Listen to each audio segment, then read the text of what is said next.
पर बात करने के लिए निपुण आलम बयान हमारे साथ जुड़ रहे हैं, विदेशी मामलों के जानकार हैं, उनसे हम बातचीत करेंगे। निपुण जी, बहुत बहुत स्वागत है आपका हमारे इस कार्यक्रम में। पहला सवाल जो मैं आपके सामने रखने जा रहा हूं वो सवाल यही है कि युद्ध विराम धीरे धीरे ये आगे बढ़ रहा है और काफ़ी अच्छे हमने दृश्य देखे कि लोग अपने घरों की ओर वापसी कर रहे हैं गाजा में। क्या कुछ आपकी पहली प्रतिक्रिया है?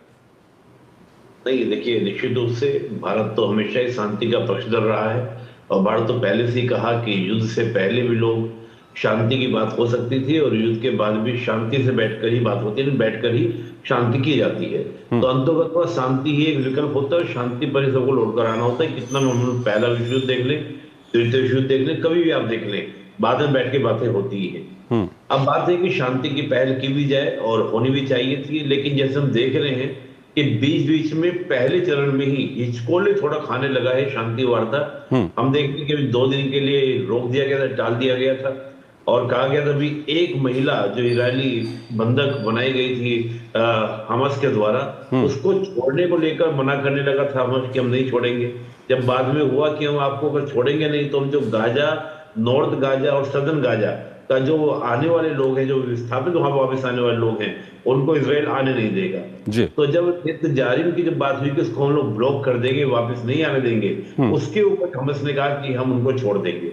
यानी कि अगर इस प्रकार की बातें पहले चरण में ही होती हैं तो थोड़ा सा मुझे तस्वीर चिंताजनक लगती है। लेकिन वाकई में आपने जैसा कहा कि बहुत शानदार तस्वीरें हैं, जाहिर सी बात है 7 अक्टूबर 2023 से जो मामला चल रहा है, यानी कि 1.5 साल आपका 14 महीने करीब आपके हो गए।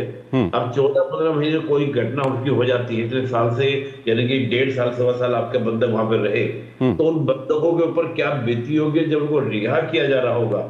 तो ये शायद मैं अनुभव नहीं कर सकता कि अगर हम लोग सहानुभूति रख सकते हैं, लेकिन वो जो अपनी अनुभूति होती है वो अलग ही बात होती है। तो जब वो तस्वीरें, मुस्कुराते हुए चेहरे जो दिखते हैं, निश्चित रूप से किसी को भी, उन परिवार को, क्योंकि देखिए सिंपल सी बात, सरकार कोई भी हो, नागरिकों की सुरक्षा नागरिकों का ही सर्वोपरि होता है, तो नागरिकों की सुरक्षा यहाँ पे देखने को मिलती है।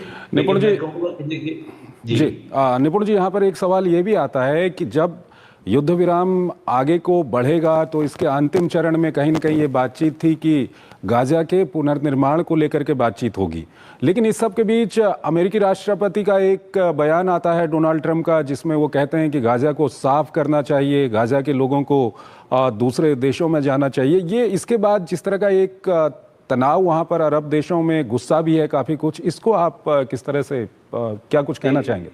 देखिए, ये बात सही है कि बहुत ज्यादा हम देखिए, अगर नॉर्थ गजा की बात करें तो करीब वहां पर पूरे घर के बाद 4,36,000 वहां पे घर थे, जिनमें से 1,60,000 पूर्ण रूप से नष्ट हो चुके हैं, बाकी सब आपके क्या है, क्षतिग्रस्त थे। तो इसका एक मायना ये निकाला जा रहा है कि डोनाल्ड ट्रंप ये कहना चाह रहे थे कि एक बार गाजा में जो भी सब मकान गिरे हैं उनको दोबारा से रिस्ट्रक्चरिंग हो जाए, वहां पुनर्निर्माण हो जाए, सड़कें आदि सब बन जाए, तब उनको सेटल किया जाए। एक तो ये कि उन्होंने बात क्लियर नहीं किया कि जो वो कह रहे हैं कि मिस्र चले जाएं, जॉर्डन चले जाएं, वो अस्थायी रूप के लिए जाएं या स्थायी रूप से जाएं, ये उन्होंने बयान में क्लियर नहीं किया। लेकिन एक अनुमान लगाने वाले से ये कह रहे हैं, जैसे हम लोग अनुमान लगाते हैं, स्पेशलिस्ट हैं, कि उनका है टेम्परेरी ट्रांसफर कर दीजिए, जब तक हम मकान वगैरह न बना दें, तब ये सेटल न कर दें।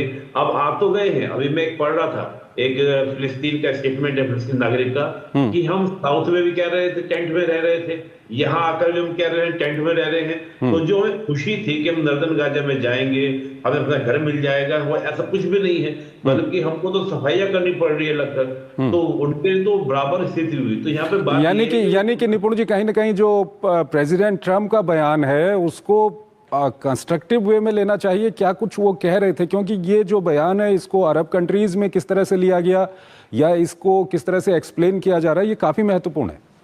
नहीं, देखिए चंद्रशेखर जी, क्या होता है कि जो हम अंतर्राष्ट्रीय संबंधों को देखते हैं और डिप्लोमेटिक जो लैंग्वेज होती है वो बड़ी, उसको समझना बड़ा भारी पड़ जाता है। कैसे डोनाल्ड ट्रंप एक तो ये कह रहे हैं कि भाई आप हमको वहां पर कर दीजिए और वहां पर क्या सफाई कर दें, ऊपर से क्या कर रहे हैं कि इजराइल के लिए जो वेपन सप्लाई है, बम सप्लाई है, वो भी ओपन कर दे रहे हैं, और ऊपर से जो इस्लामिक जो नेशंस है, बाकी जो कंट्रीज है, उनकी प्रतिक्रिया आपकी क्या है, प्रतिक्रिया में ऐसा बयान ट्रंप को नहीं देना चाहिए।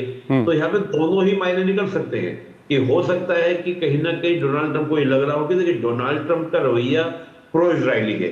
और प्रो इजराइल इसलिए भी है कि जो वहां पर क्रिश्चियनिटी में देखते हैं, और क्रिश्चियनिटी में अगर हम देखें, जो ओल्ड टेस्टामेंट को मानने वाले जो क्रिश्चियनिटी है, वो यहूदियों को ये मानते हैं कि यहूदियों का पहला हक है, चाहे वो वेस्ट बैंक हो।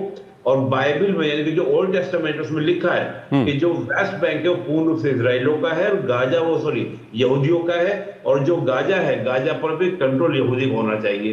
उनका वोट बैंक बहुत बड़ा है डोनाल्ड ट्रंप का। तो मुझे लगता है कई बार इस प्रकार की बातों को बहुत हालांकि निपुण जी, कितना प्रैक्टिकल लगता है ये कि